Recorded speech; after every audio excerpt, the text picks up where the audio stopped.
Lecture du livre du prophète Isaïe. Ainsi parle le Seigneur. Partage ton pain avec celui qui a faim. Accueille chez toi les pauvres sans abri. Couvre celui que tu verras sans vêtements. Ne te dérobe pas à ton semblable. Alors ta lumière jaillira comme l'aurore, et tes forces reviendront vite. Devant toi marchera ta justice, et la gloire du Seigneur fermera la marche. Alors, si tu appelles, le Seigneur répondra. Si tu cries, il dira « Me voici ».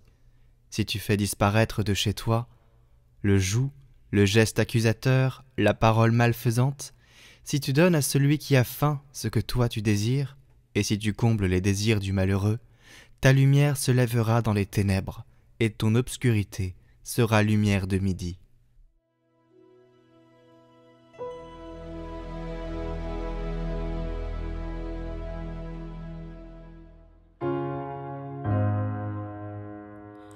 Lumière des cœurs droits, le juste s'est levé dans les ténèbres.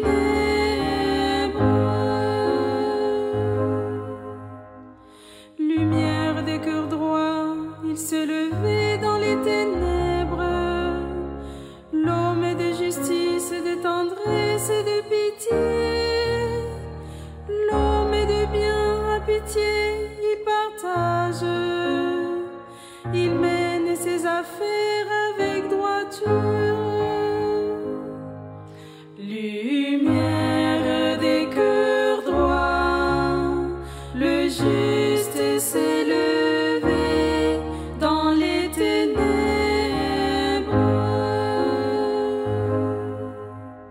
Cet homme à jamais ne tombera, toujours on fera mémoire du juste. Il ne craint pas l'annonce de malheur. Le cœur ferme, il s'appuie sur le Seigneur.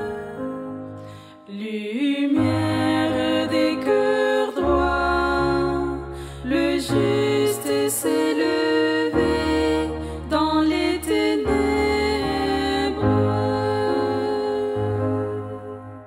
Son cœur est confiant, il ne craint pas. À pleine main, il donne aux pauvres. À jamais se maintiendra sa justice. Sa puissance grandira et sa gloire.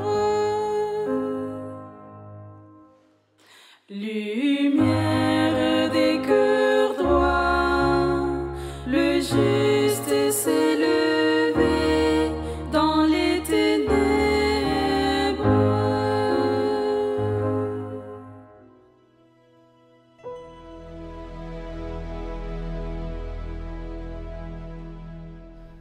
Lecture de la première lettre de saint Paul apôtre aux Corinthiens.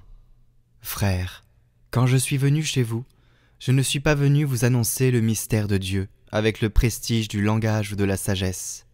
Parmi vous, je n'ai rien voulu connaître d'autre que Jésus-Christ, ce Messie crucifié, et c'est dans la faiblesse, craintif et tout tremblant que je me suis présenté à vous. Mon langage, ma proclamation de l'Évangile n'avait rien d'un langage de sagesse qui veut convaincre. Mais c'est l'Esprit et sa puissance qui se manifestaient, pour que votre foi repose non pas sur la sagesse des hommes, mais sur la puissance de Dieu.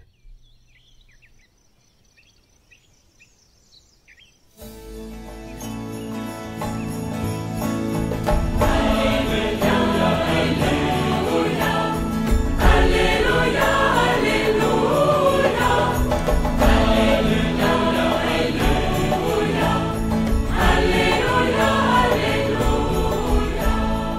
Évangile de Jésus-Christ selon saint Matthieu. En ce temps-là, Jésus disait à ses disciples : « Vous êtes le sel de la terre. Mais si le sel devient fade, comment lui rendre de la saveur ? Il ne vaut plus rien. On le jette dehors et il est piétiné par les gens. Vous êtes la lumière du monde. Une ville située sur une montagne ne peut être cachée. Et l'on n'allume pas une lampe pour la mettre sous le boisseau. On la met sur le lampadaire, et elle brille pour tous ceux qui sont dans la maison. De même, que votre lumière brille devant les hommes. Alors, voyant ce que vous faites de bien, ils rendront gloire à votre Père qui est aux cieux. »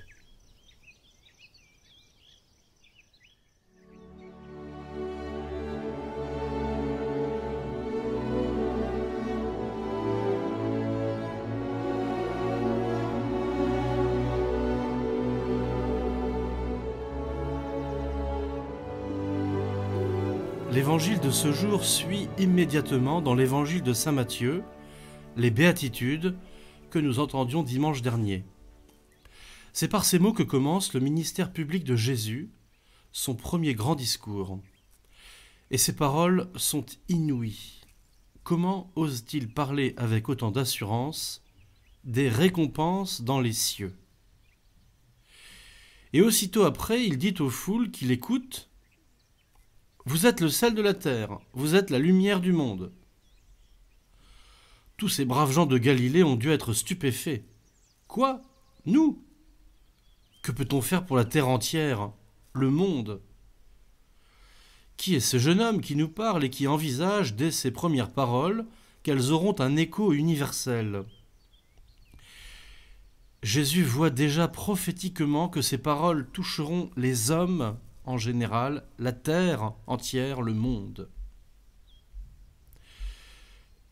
Réfléchissons. Si la divinité de Jésus avait été inventée au IVe siècle par les conciles, comme beaucoup l'affirment, si c'étaient les évangélistes qui avaient construit une figure emphatique de Jésus, ils n'auraient pas mis dans sa bouche des paroles aussi invraisemblables, une prétention d'autorité aussi exorbitante.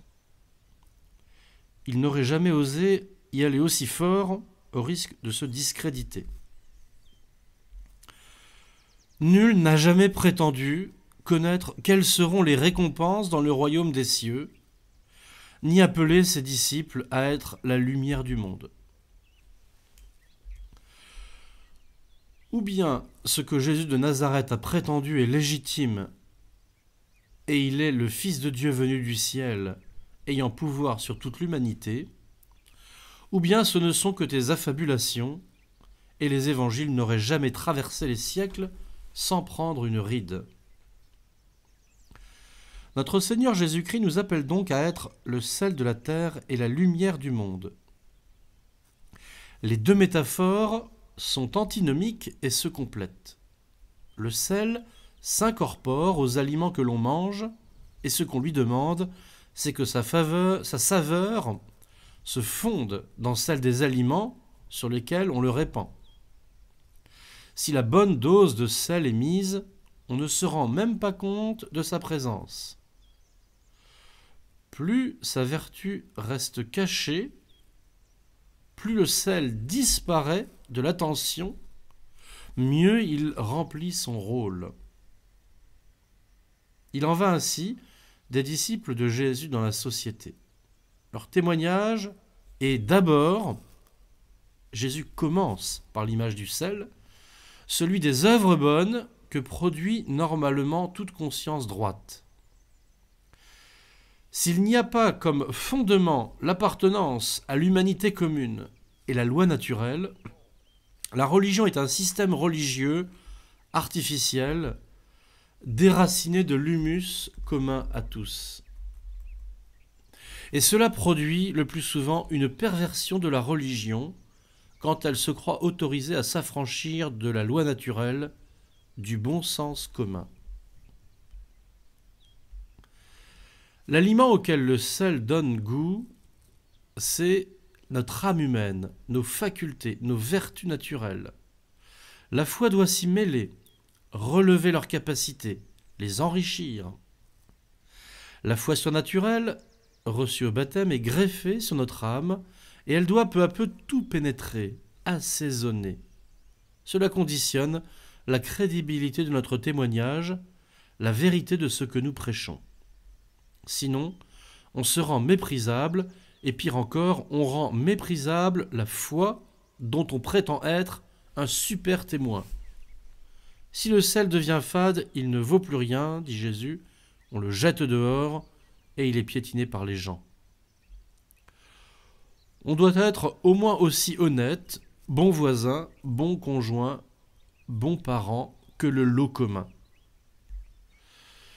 Nous voyons à répétition ces derniers temps les perversions morales que peuvent engendrer les meilleures raisons religieuses.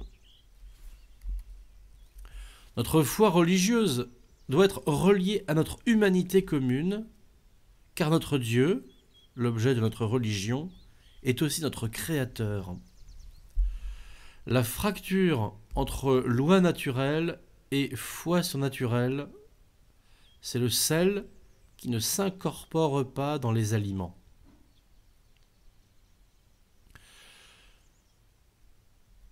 L'aliment auquel le sel doit se mêler, c'est aussi nos contemporains, notre société.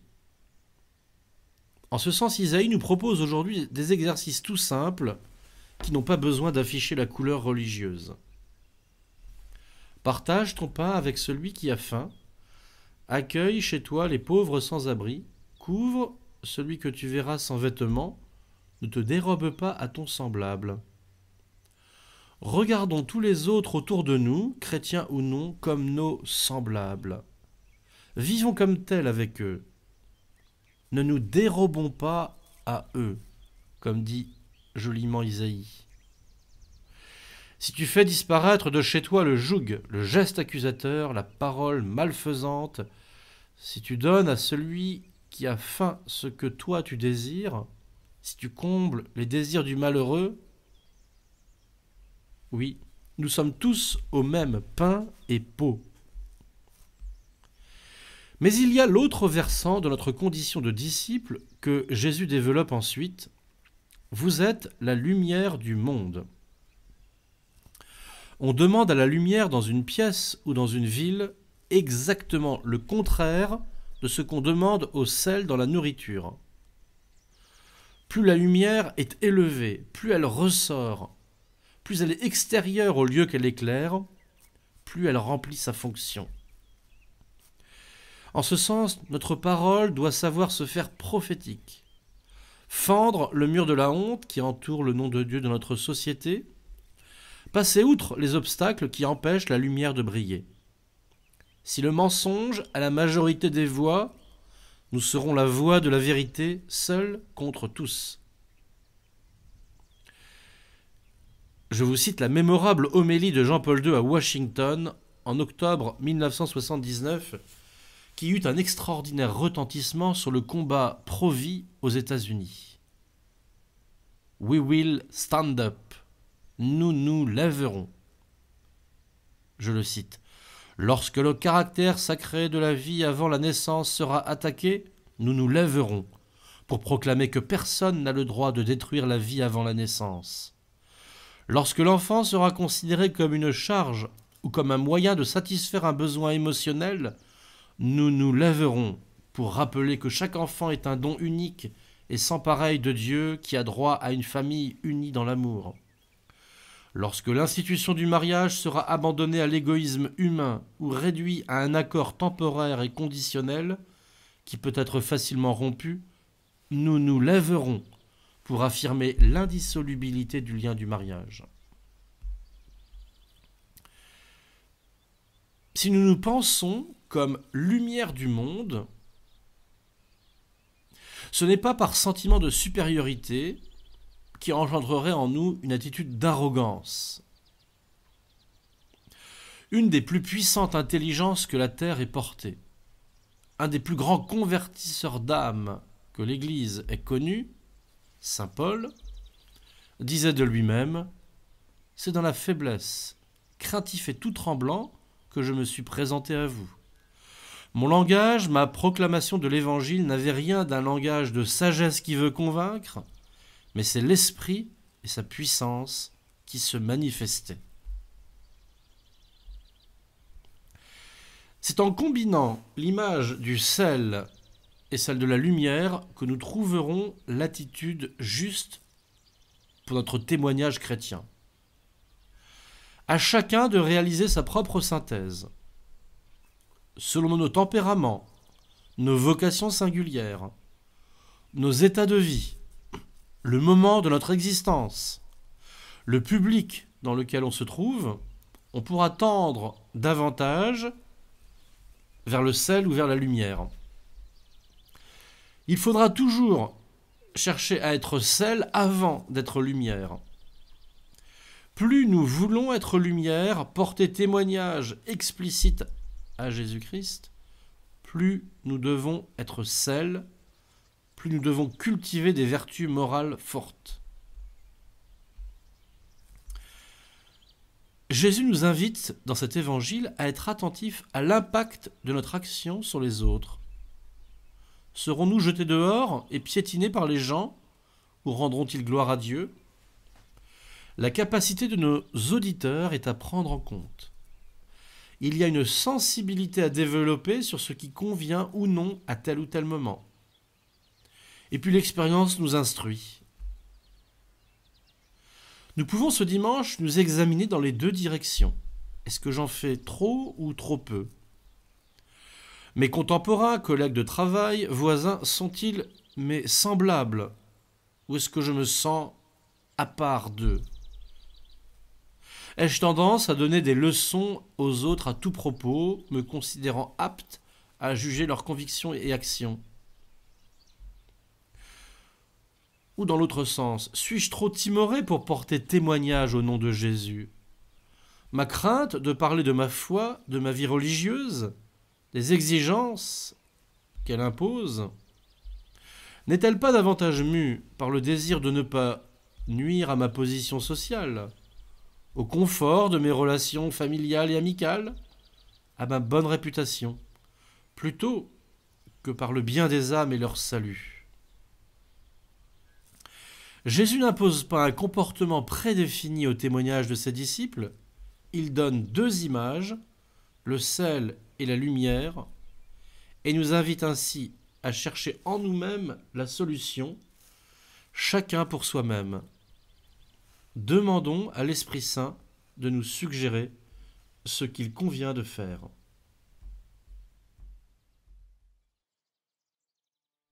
Prions pour toutes les intentions déposées en commentaire cette semaine. Notre Père, qui es aux cieux, que ton nom soit sanctifié, que ton règne vienne, que ta volonté soit faite sur la terre comme au ciel. Donne-nous aujourd'hui notre pain de ce jour. Pardonne-nous nos offenses, comme nous pardonnons aussi à ceux qui nous ont offensés. Et ne nous laisse pas entrer en tentation, mais délivre-nous du mal. Amen. Je vous salue Marie, pleine de grâce. Le Seigneur est avec vous. Vous êtes bénie entre toutes les femmes, et Jésus, le fruit de vos entrailles, est béni. Sainte Marie, Mère de Dieu, priez pour nous pauvres pécheurs, maintenant et à l'heure de notre mort. Amen.